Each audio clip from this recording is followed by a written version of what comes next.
The good news. Ibinabo had never been that happy in her life. After 3 years of job hunting, interviews, rejection letters, and unending fasting and prayer, she finally got it, a job offer from a big oil company in Lagos. The salary. Enough to change her story. She jumped up and screamed that morning. "Mama! It has happened, oh! I got the job!" Mama danced around the compound barefoot. Neighbors peeked through their curtains as the two of them rejoiced under the morning sun. But Ibinabo made one mistake. She told Amaka. Amaka was her childhood friend, more like a sister. They did everything together, ate from the same plate, wore each other's clothes, laughed at boys, shared secrets. So naturally, she rushed to Amaka's house.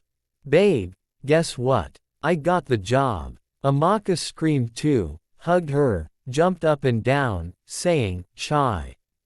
My girl Dawn blow." But behind her hug, something shifted. Something cold. Something dangerous. The shadow of envy. In the days that followed, things began to fall apart. First, Ibinabo's documents got lost in her own house.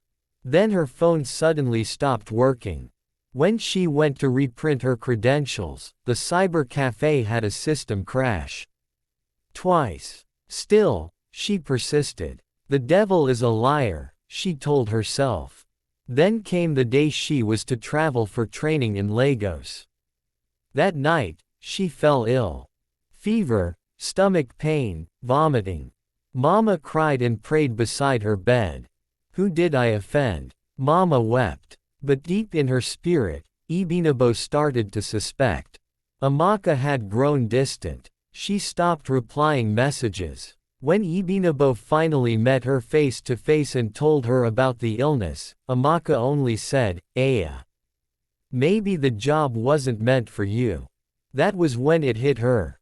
The revelation. 2 weeks later, Mama went to a prayer house with one of her church friends. There, the prophet said, "Someone close to your daughter is using the power of jealousy to block her path." He described the person. Everything matched. Amaka. Ibinabo was broken. She didn't want to believe it. But when she confronted Amaka, her eyes gave her away. She didn't deny it. She just said one thing. "You should have kept it to yourself." That night, Ibinabo wept. Not because of the job, but because of the betrayal. The lesson. Months passed. Ibinabo eventually got another job. It wasn't as big, but it was honest. She never told anyone outside her family. No celebrations. No social media posts. She learned the hard way. Not every smile is sincere. Not every hug is holy. She still saw Amaka sometimes on the street. She would nod politely but keep moving. The friendship was gone, and in its place stood wisdom. From that day, whenever someone got good news and asked her what to do, she'd say only one thing. Celebrate in silence. Shine quietly. Protect your blessings, even from your best friend. The return of the storm. 2 years passed. Ibinabo had built a quiet life in Port Harcourt. She worked in a private company as a project assistant, rented a 1-bedroom flat, and supported her mama monthly. Life wasn't perfect, but it was peaceful. No loud celebrations. No unnecessary friendships. Then one evening, she saw Amaka again, not in the market, not on the street, but in her office.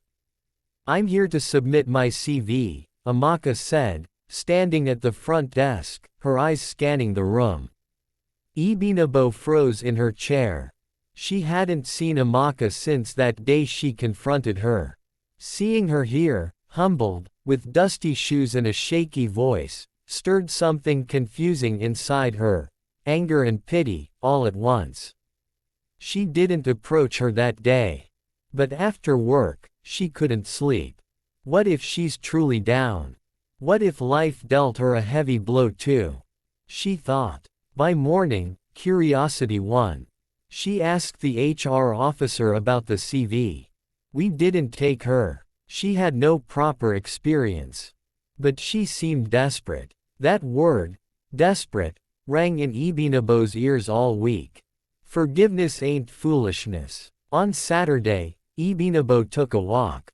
Something told her to visit Amaka's family compound. It was still the same, cracked walls, rusted zinc, smell of kerosene and pepper soup mixing in the air. She found Amaka outside, washing clothes. Their eyes met. Silence. Heavy. Awkward. "I know come fight," Ibinabo said. "I know get strength to fight again," Amaka replied, her voice low. They sat under the mango tree, the same one they used to sit beneath as teenagers, gossiping about dreams and boys. Amaka finally spoke. "I was angry. You were moving forward. I was stuck. I let envy enter my heart. I tried to block you, but God passed me." Tears rolled down her cheeks. Ibinabo felt her own eyes sting too. Not because of sympathy, but the relief of hearing truth at last. "I wanted to hate you forever," Ibinabo whispered. "But I've been tired of carrying that weight." They talked for hours. About life, pain, shame. Amaka confessed she'd gone through hell since then. Bad decisions, wrong company, betrayals of her own. "I've learned now," Amaka said. "Envy don't help anybody grow."